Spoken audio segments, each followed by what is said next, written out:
Bismillahirrahmanirrahim. Waalaikumsalam, Waalaikumsalam warahmatullahi wabarakatuh. Ana mau tanya, di Quran surah Al-Maidah ayat ke-6, jika kamu sakit atau dalam perjalanan atau kembali dari tempat buang air, saya agak pelankan supaya mudah dipahami, atau menyentuh perempuan, bolehkah dijabarkan dari kata menyentuh perempuan? Maksudnya tolong terangkan, mungkin demikian. Apakah bersentuhan atau bersetubuh? Lantas bagaimana dengan hadis riwayat Abu Daud nomor 179, At-Tirmidzi nomor 86, Ibnu Majah nomor 502? Dari mana antum tahu nomornya? Bahwa Nabi SAW mencium salah seorang istrinya, kemudian keluar untuk salat dan tidak berwudu kembali. Kita lihat dulu ayatnya. Baca kalimatnya, setelah paham bandingkan dengan hadisnya. Teman-teman sekalian, mari kita lihat Quran surah kelima Al-Maidah ayat ke-6, paling kiri sebelah atas. Ya ayyuhalladzina amanu idza qumtum ilas shalah faghsilu wujuhakum wa aydiyakum ilal marafiq wamsahu bi ru'usikum wa arjulakum ilal ka'bain. Teruskan sampai ke mendapatkan ayat ini. Jika kamu sakit atau dalam perjalanan, wa in kuntum marda aw 'ala safarin aw jaa ahadun minkum minal ghaid aw lamastumun nisa. Lihat ayatnya. Aw lamastumun nisa. Lamastum tumun nisa. Ini dia. Ini kalimatnya. Atau Anda diterjemahkan di situ menyentuh perempuan. Menyentuh itu ada 3 kata. 3 kata. Satu massa. Massa. Ya massu.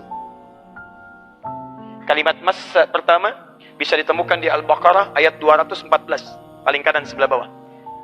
Am hasibtum an tadkhulul jannata walamma ya'tikum mathalul ladzina khalaw min qablikum massatkumul ba'sa. Massa. Ya.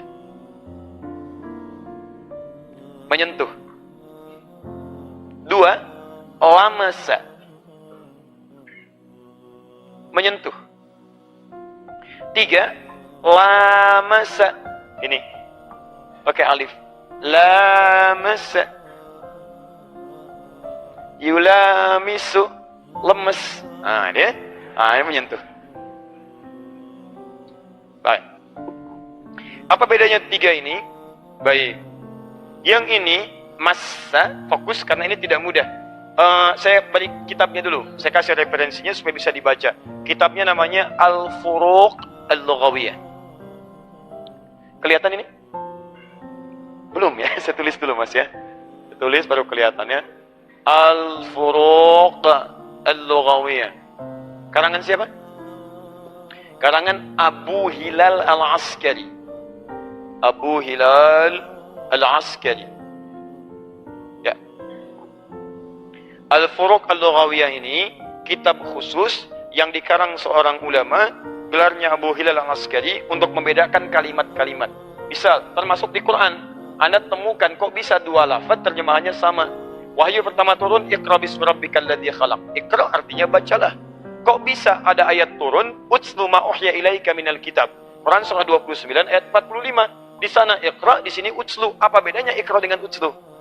Sementara diterjemahkan dengan sama-sama, bacalah.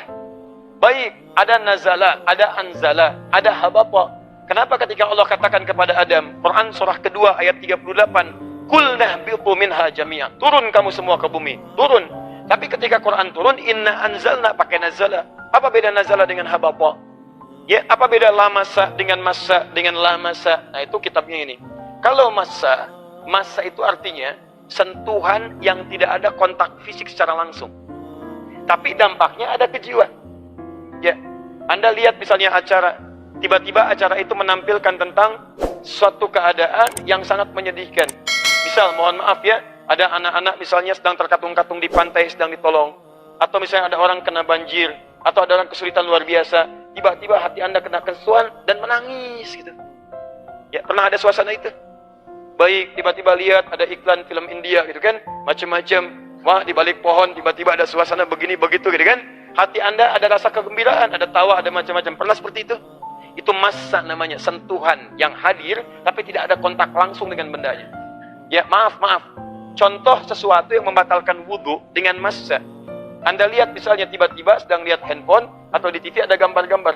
yang tidak elok dipandang dan sebagainya, ada sentuhan, gejolak ke dalam jiwa Anda misalnya, sampai ada pikiran-pikiran tertentu, itu bisa membatalkan wudhu. Itu massa namanya. Jelas ya? Di orang yang disebut dengan massa artinya tidak menyentuh langsung, tapi lengket dengan hasil dari apa yang ada pada objek itu, walaupun tidak menyentuhnya langsung. Jelas ya? Makanannya enak banget ya, enak banget ya. Kayaknya kalau bisa didapatkan enak, padahal cuma di menu aja begini. Ya, makanan tidak dimakan, disentuh juga tidak, itu massa namanya. Paham ya? Baik, ini satu. Ada sekarang diberi nama dengan nama ini, Messi. Ya. Lionel Messi dengan sentuhan ke bolanya kuat itu, ya. Luar biasa. Saya nggak pernah nonton yang begitu. Baik. Tapi lagi naik mengalahkan Ronaldo. Ronaldo sekarang sedang redup ya. Masya Allah, golnya sedang tidak ada. Itu lain waktu lah kita bahas ya. Tapi saya nggak pernah nonton. Kedua, lamasa. Kalau lamasa itu ada sentuhan. Sentuhan. Baik, lamasa. Jelas ya? Makanan Anda pegang, lamasa. Jelas? Handphone Anda pegang, lamasa. Papan tulis saya pegang begini, lamasa. Jelas? Baik, itu sentuhan dengan fisik. Kalau lamasa, setiap yang ada alif setelah huruf pertama, itu artinya saling. Saling, kalau saling itu, memang ada kesan pengen di situ. Dua-duanya punya niat untuk saling menyentuh. Lamasa, saling sentuh. Sofaha, salaman. Sofaha, saling bersalaman. Saya pengen nyalamin, teman saya pengen nyalamin. Ketika kita pengen salaman, jadinya sofaha, yusofihu, tasofu, saling bersalaman. Paham? Baik, perhatikan ayatnya. Menggunakan masa, lamasa atau lamasa. Lamasa. Aulamastumun nisa. Lamasa. Atau Anda memang pernah menyentuh perempuan, baik maksudnya suami dengan istri, dalam konteks ini ada niat untuk menyentuh. Ada niat untuk berhubungan. Yang dimaksudkan di sini hubungan-hubungan, baik hubungan seksual atau pendahuluan kepada seksual. Ada sentuhan di situ. Baik ya? Mau kemana malam itu? Mau ke hatimu? Masya Allah gitu kan? Terus ngobrol-ngobrol, itu muqaddimah al-jima' atau pendahuluan-pendahuluan. Baik. Kalau gitu, tolong bikinkan teh manis dulu ya. Tapi jangan terlalu manis mah. Yang penting setia. Masya ya, misal gitu kan? Nah, ini sudah lama masa di sini. Gak usah ditulis. Gak usah ditulis. Baik. Saya nonton kayaknya malam ini. Baik, paham ya? Jadi lihat ayatnya. Kadang-kadang penting kita mempelajari nilai itu supaya ada kesepahaman yang baik. Jadi kalau yang dimaksudkan dengan lama jelas membatalkan wudhu. Dan Nabi SAW dalam konteks berbeda. Beliau mau keluar, tidak ada konteks yang dimaksudkan untuk perhubungan, hanya memberikan tanda sayang pada istrinya. Ya kemudian beliau berangkat, atau bahkan beliau pernah sholat. Sayyidah Aisyah tangannya pernah mengenai bagian kaki Nabi SAW, tapi tetap diteruskan sholatnya. Karena tidak ada niat untuk berhasrat untuk hubungan seksual atau pada hal-hal yang lainnya. Kalau seperti itu nggak ada masalah. Ya, istri cium tangan suami mau kerja itu nggak membatalkan wudhu. Teruskan saja, nggak ada masalah di situ. Kecuali memang pada hal-hal yang tadi disebutkan. Paham ya? Baik.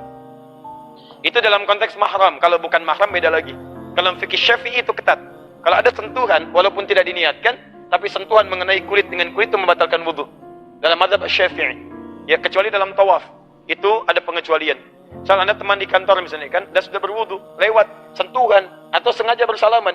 Walaupun sengaja bersalaman, tapi tidak ada hasad seksual, itu dalam fikih Syafi'i sangat ketat. Berwudhu kembali.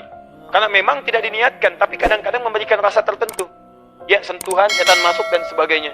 Berikan gambaran ini, itu, dan seterusnya. Paham ya? Taib.